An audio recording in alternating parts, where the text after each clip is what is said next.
কতজনকে শহীদ করা হয়েছে তার কোনো সঠিক পরিসংখ্যান আমরা নির্ণয় করতে পারিনি। 13 সালের মে মাসে, শুধুমাত্র মে মাসেই, এক মাসেই প্রায় 5 শতাধিক বেওয়ারিশ লাশ আঞ্জুমানে মফিদুল ইসলাম দাফন করেছে। রাতের অন্ধকারে বেওয়ারিশ লাশ দফন করা হয়েছে। সিটি কর্পোরেশনের ময়লার স্তূপ রয়েছে, এই ময়লার স্তূপের ভিতরে অসংখ্য অগণিত মানুষের হাড়, গুড়, মাথার খুলি সেখানে পাওয়া গেছে।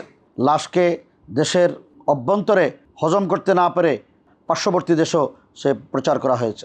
আসলে 5 মে 2013 সালে হেফাজুল ইসলাম কেন শাপলা চত্বরে গণজমায়েতে ডাক দিয়েছিল তার লম্বা প্রেক্ষাপট রয়েছে। আপনারা জানেন 2013 সালের ফেব্রুয়ারি মাসে যখন গণজাগরণ মঞ্চের নামে শাহবাগে তারা অবস্থান নিয়ে এর পরবর্তী সময়ে আস্তে আস্তে দাবে দাবে তারা যে ইসলাম বিদ্বেষী, নাস্তিক এবং এদেশ থেকে ইসলামী মূল্যবোধ, তাহজিব তামাদ্দুন, সভ্যতা সংস্কৃতি বিলুপ্ত করে দেশটাকে একটা রাম রাজ্যে প্রতিষ্ঠা করার যে ষড়যন্ত্র তারা করেছিল, এটা আমরা বুঝার পরে হেফাজুল ইসলাম বাংলাদেশের ব্যানারে আল্লামা শাহ আহমদ শফি রহমতুল্লাহ আলাই, আল্লামা জুনায়েদ বাবনগরী রহমতুল্লাহ আলাইয়ের নেতৃত্বে দেশের সর্বস্তরের আলেম ওলামা তৌহিদি জনতা এই শাহবাগী নাস্তিকতাকে প্রতিহত করার জন্যে, তাদের ইসলাম বিদ্বেষী কর্মকাণ্ডকে মূলোৎপাটন করার জন্যে এবং দেশের স্বাধীনতা সার্বভৌমত্ব যারা বিপন্ন করতে চায়, এদেশের মুসলমানদের সভ্যতা সংস্কৃতি যারা মুছে দিতে চায়, তাদেরকে উৎখাত করার জন্যেই মূলত হেফাজতে ইসলামের পক্ষ থেকে ঢাকা অবরোধের ডাক দেওয়া হয়েছে। ঢাকা অবরোধ পরবর্তী আমরা শান্তিপূর্ণভাবে এই সমাবেশের আয়োজন করেছিলাম, কিন্তু শাহবাগী নাস্তিকদেরকে এই আওয়ামী ফেসিবাদী ভারতীয় আধিপত্যবাদী সরকার তাদেরকে মাসের পর মাস রাষ্ট্রের যৌথ বাহিনী দিয়ে নিরাপত্তার ব্যবস্থা করে, তাদেরকে বিরিয়ানি সাপ্লাই দিয়ে, তাদেরকে নানা সুযোগ সুবিধা দিয়ে শাহবাগের মতো একটা গুরুত্বপূর্ণ পয়েন্টে তাদেরকে মাসের পর মাস অবস্থান করতে দিয়েছে। অথচ হেফাজতে ইসলাম দেশের স্বাধীনতা সার্বভৌমত্ব রক্ষায় অতন্ত্র প্রহরীর ভূমিকা পালন করে এই নাস্তিকতাকে দেশ থেকে দূর করার জন্য একদিনের একটা কর্মসূচি দিয়েছিল, কিন্তু সরকার নানা ছলচাতুরির আশ্রয় নিয়ে তারা হেফাজতে ইসলামকে ধ্বংস করার নীল নকশা বাস্তবায়ন করার উদ্দেশ্যে সেই দিন শাপলা চত্বরে গণহত্যা চালিয়েছে। বড় মর্মান্তিক বিষয় হলো, এদেশের ওলামায়ে কেরাম, এদেশের নাগরিক, সভা সমাবেশ করা এটা আমার নাগরিক অধিকার, আমার সাংবিধানিক অধিকার। আমরা সরকারের অনুমতি নিয়েই শাপলা চত্বরে সমাবেশ করেছিলাম। এই সমাবেশকে বানচাল করার জন্য আমাদের আমির আল্লামা শাহ আহমদ শফি রহমতুল্লাহ আলাইকে সমাবেশস্থলে আসতে দেওয়া হয়নি। যে সমস্ত ওলামায়ে কেরাম নেতৃবৃন্দ এখানে ছিলেন তাদেরকে চতুর্দিক থেকে অবরুদ্ধ করে রাখা হয়েছে যৌথ বাহিনী দিয়ে, এবং আওয়ামী সন্ত্রাসী, যুবলীগ, আওয়ামী লীগ, ছাত্রলীগের সন্ত্রাসীরা চতুর্দিকে দেশীয় অস্ত্রশস্ত্র এবং তাদের ক্যাডার বাহিনী দিয়ে আমাদেরকে ঘিরে রাখা হয়েছে। আমরা এই অবরুদ্ধ অবস্থায় কোথাও যাওয়ার পথ না পেয়ে আমরা সেখানে অবস্থান নিয়েছিলাম, কিন্তু আমরা লক্ষ্য করেছি আমাদের ভাইদের উপরে নির্বিচারে গণহত্যা চালানো হয়েছে।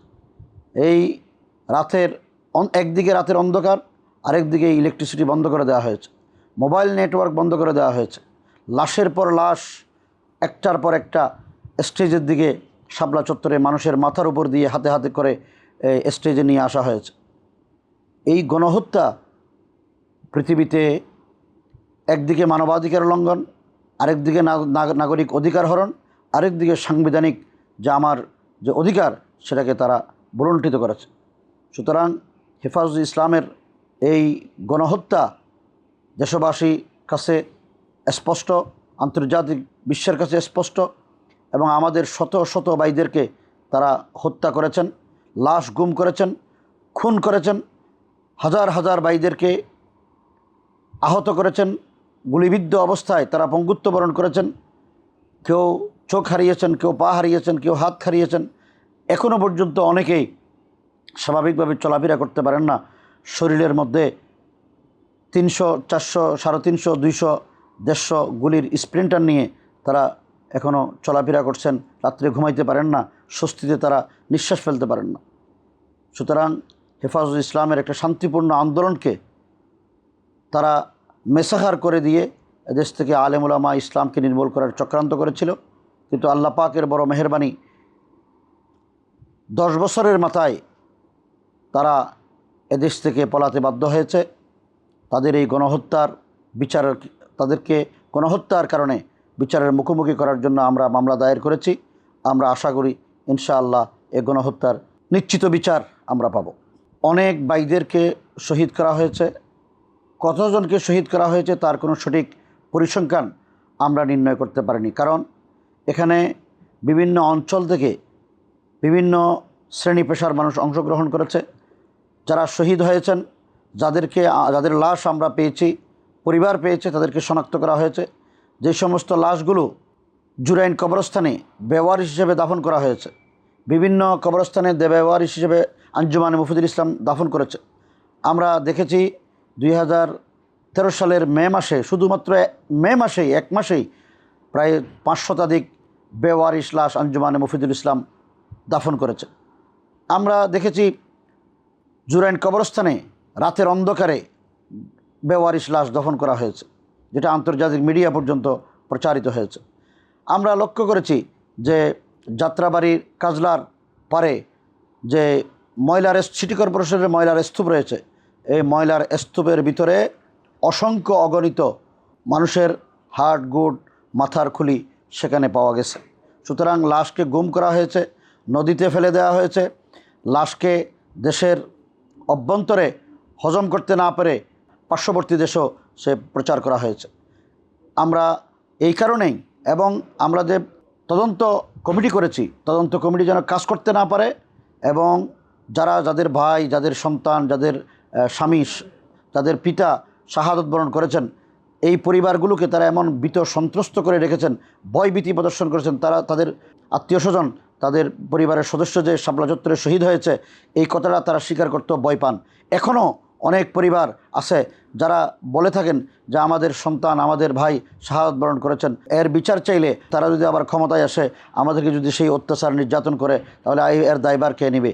এই জন্য এমন ভীত সন্ত্রস্ত করা হয়েছে যাতে মানুষ শহীদদের পরিচয়টা তুলে না ধরে, তাদের পরিবারের সদস্য যে শাহাদত বরণ করেছেন সেটা যেন জাতির সামনে প্রকাশ না করে।